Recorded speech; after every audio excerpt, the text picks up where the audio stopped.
ప్రజాప్రతినిధిగా ఈ ప్రయాణం కొత్తేమో గానీ ప్రజల తరపున పోరాటం నాకేం కొత్త కాదు. 30 ఏళ్లుగా నేను గృహిణిని. పిల్లల సంరక్షణ, కుటుంబ బాధ్యతల విషయంలో ఏమాత్రం వెనకడుగు వేయని నేను ఇప్పుడు మీ సమస్యలపైన అలాగే పోరాడతా. నేను ఫైటర్. మీ తరపున బలమైన గొంతుకనవుతా. కాంగ్రెస్ నాయకురాలు ప్రియాంక గాంధీ వాద్రా ఎన్నికల ప్రచారంలో చెప్పిన ఈ మాటలే వైనాడ్ ప్రజలను ఆకట్టుకున్నాయి. అందుకే వారు ఆమెను హక్కును చేర్చుకున్నారు. ఉప ఎన్నికలో భారీ మెజారిటీ కట్టబెట్టి పార్లమెంట్కు పంపిస్తున్నారు.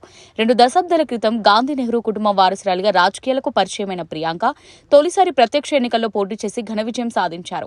నానమ్మ ఇందిరాగాంధీ పోలికలతో నేదచీరలో ప్రచారకర్తగా మొదలైన ఆమె రాజకీయ ప్రయాణం ఎంపీ వరకు కొనసాగింది. తొలిసారి ప్రత్యక్ష ఎన్నికల్లో పోటీకి దిగిన కాంగ్రెస్ అగ్రనాయకురాలు ప్రియాంక గాంధీ తన సమీప అభ్యర్థిపై దాదాపు 3.94 లక్షల ఓట్ల మెజారిటీ సాధించి విజయఢంకా మోగించారు. ఈ నేపథ్యంలోనే ప్రియాంక భర్త రాబర్ట్ వాద్రా స్పందించారు. ప్రియాంక కృషిని గుర్తించిన వైనాడ్ ప్రజలకు ముందుగా ధన్యవాదాలు తెలియజేస్తున్నాను. ఆమె ఖచ్చితంగా భారీ మెజారిటీతో విజయం సాధిస్తారు. ప్రజల సమస్యలను పార్లమెంట్లో వినిపించేందుకు శ్రమిస్తారు. ప్రస్తుతం ప్రియాంక పుస్తకాలు చదవడం, పిల్లల్ని చూసుకోవడంలో బిజీగా ఉన్నారు.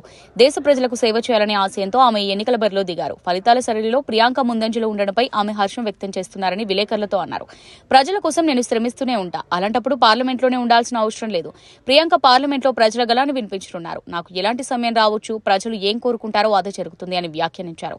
మరోవైపు మహారాష్ట్ర, జార్ఖండ్ ఎన్నికల ఫలితాల సరళిపై ఆయన స్పందించారు. మహారాష్ట్ర ఫలితాల నుంచి పాఠాలు నేర్చుకోవాలి. ప్రజల తీర్పును గౌరవించాలి. గెలిచిన పార్టీతో కలిసి రాష్ట్ర అభివృద్ధికి పాటుపడాలి. జార్ఖండ్ ఫలితాలపై సంతోషంగా ఉంది. ఈడీ ఇతర దర్యాప్తు సంస్థలను ఉపయోగించి అధికార పార్టీకి బీజేపీ ఇబ్బందులు కలిగించింది. అయినా ప్రజలు సరైన నిర్ణయం తీసుకున్నారని రాబర్ట్ వాద్రా అన్నారు.